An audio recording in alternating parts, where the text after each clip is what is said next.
ప్రభునందు ప్రియమైన వారులారా, ప్రభువైన యేసుక్రీస్తు నామములో మీ అందరికీ శుభాభివందనములు.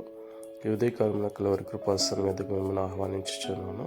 ద్వితీయోపదేశకాండము 8వ అధ్యాయము 3వ వచనంలో, ఆహారం వలనే కాక యెహోవా సెలవిచ్చిన మాట వలన నరులు బ్రతుకుదురని నీకు తెలియజేయుటకు ఆయన నిన్ను అనిచ్చి నీకు ఆకలి కలుగజేసి నీవే గాని నీ పితరులే గాని ఎన్నడెరుగని మన్నాతో నిన్ను పోషించను.